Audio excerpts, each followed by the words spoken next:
Hello, this is Jerry Mitchell. We are back with another episode of the Libertarian Uncensored podcast, going over all the posts on Libertarian Censored subreddit. Let's get right into it. So first we have Mitch McConnell needs to retire. He reboots more often than a PC running Windows ME. And that's from Ragnar OKXG, and that's the crosswords from the Leopards Ate My Face subreddit. Trump calls Moscow Mitch a disgrace after receiving endorsement, and that's a tweet from Eric Clefield, who tweeted, Mitch McConnell made it possible for Trump to run again by shamefully not leading Senate Republicans to make him in the January 6th impeachment. This is the thanks he gets. And now it's a quote tweet of an account, Asen. Trump, hopefully we get rid of Rich Mitch McConnell. Can you believe he endorsed me? That must have been a painful day in his life. And yeah, I personally don't really care for McConnell, but yeah, he's just another run-of-the-mill politician, I would say. They're all too old, I would say. You got to replace. I think I would say it's not democratic, but I definitely think when you hit 80, you shouldn't be able to run anymore. But ultimately, if people want to vote for 80-year-olds, they should be able to. Trump just won the presidential election yesterday, so I think he's roughly 80. He's gonna be 80 by the end of his term, or over 80 by the end of his term. So yeah, and Joe Biden was 80, is over 80 now too. So it just goes to show you how, if you want to vote for old people, you should be able to. I think, but I personally would prefer if you weren't able to. Because they're just there forever, and they get someone like McConnell or Nancy Pelosi just gets to spend decades grifting in government, and they'll never be held accountable for it. Then we have Let Them Fail from Ragnar OKXG, and it's a crosspost from the work reform subreddit. Intel spends $152 billion on stock buybacks over the last few decades, crippling their ability to innovate. They paid their CEO $179 million in 2021. Now that they're begging taxpayers to bail them out, it's time to let this company fail instead of giving them more money for executive bonuses. It's from the work reform for the subreddit. And yeah, I would agree with that. If companies shouldn't be too big to fail, the government shouldn't be bailing out private businesses. That's why they're private businesses and not public businesses, and that's my thoughts on that issue. Then we have No Backing Down Now from Groovy Rooster, and that's a meme of the soldier blocking the child from all the knives and bombs and grenades. And it says, My Squawks take over the knives, and then us voting for Chase Oliver as the soldier, and the Libertarian Party is the kid sleeping in the bed. And I think, yeah, I personally voted for Chase Oliver. I think he could have done better, but he did do a decent showing. I think he got like 0.5% of a vote, so I think that's pretty good. And I think if Libertarians wanted to vote for Trump or Harris, they should have been able to. But yeah, I think. Chase Oliver did an okay job given his circumstances. Now the party didn't really support him that much. Then we have, if Trump loses the election, do you think the MAGA movement will die out or continue on? From Ronald Reagan Live. And yeah, Trump ended up winning the election, so I guess it's going to continue on. And eventually, we'll just move on to someone else, I think. Politics is always going to be the savior slash boogeyman. I remember when I was a kid, it used to be George W. Bush. Now it's Donald Trump. Who knows? Maybe it'll be like Ron DeSantis in the future. And I guess we'll have to wait and see about when it comes to that. Yeah, and that's my thoughts on that issue. Then we have Anyone Enter Honest Super Genius Leon's Raffle from Reuters.com by C.H. Relax, and that's crosswords from the Law subreddit. Elon Musk lawyer says $1 million voter giveaway winners are not random. Instead, picks people who would be good spokespeople for its agenda. There is no prize to be won. Instead, recipients must fill contractual obligations to serve as spokesperson for the PAC. And yeah, I personally wish it was random because then I probably could have won it. But yeah, if they want to just give it to specific people, they should be able to, do whatever you want with your money. I personally think it's kind of a bit of false advertising, though. But I think false advertising is free speech, so that's my thought on that issue. Then we have Trump just announced he would impose a 25%, 50%, 75%, or 100% tariff on all goods imported from Mexico, which is Texas' largest trade partner if elected, from CH Warlocks, and that's crosswords from the Texas subreddit. Trump just, and I'm personally anti-tariffs. I think they're just another form of tax. So, but ultimately the government will justify what it feels like, and sometimes there's nothing you can do about it, and that's my thought on that issue. Then we have if freedom begets freedom, like money begets money. Why vote Oliver from Both Bowler 7371? That's a crosspost from the anarcho-capitalism subreddit. And they said, so I have two choices: make $1 million that might work, make $2 million more with plans to do what they can't work. What should I do? Most businessmen would say pick one. Why? You get $1 million first, but it's easier to make $2 million once you have $1 million.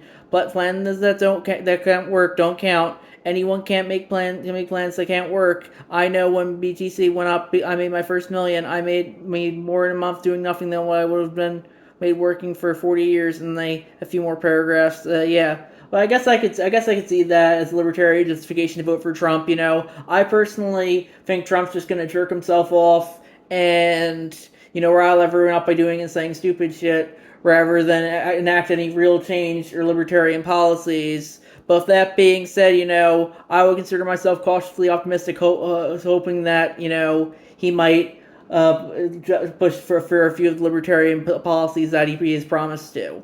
But regardless, I don't think, I think he'll just have the same deep state bureaucrats run the country that Harris would have, and that's my thoughts on that issue. Then we have Who Pays the Terrorists from John Oliver, and that's a TikTok. It looks like a TikTok exploring. No, it's Who Pays the Terrorists from John Key, and it's cross from John Oliver subreddit. It's explaining terrorists to MAGA, and that's the TikTok. And yeah, I'm personally anti-tariff. I think they're just an extra money. I think they go against the free market, and I don't think the government should force people to pay any money to it whatsoever. And that's what tariffs and taxes are. And that's my thoughts on that issue. Then we have once an atheist hero, Elon Musk now says he believes in the teachings of Christ from Futurism.com by Moose 171D from Ross from the Atheism subreddit.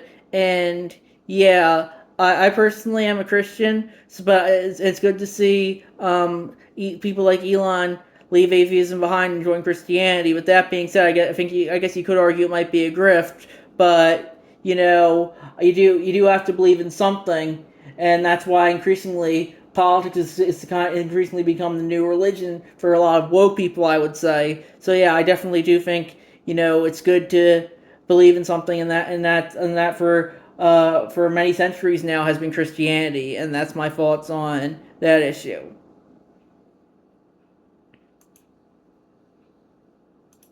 Then we have This Is Fucking Hilarious from Flimsy Out 5563, and that's crosswords from the Political Humor subreddit, and it's woman in a car, ACAB people on their way to vote for a former prosecutor, and then it's and they're in the car, and then they're looking at the other guy, back to blue people going to vote for a convicted felon, and yeah, it just goes to show you how people will have these narratives, but sometimes they'll go against the narrative because of who's in the in group and who's in the out group, and that's my thoughts on that issue.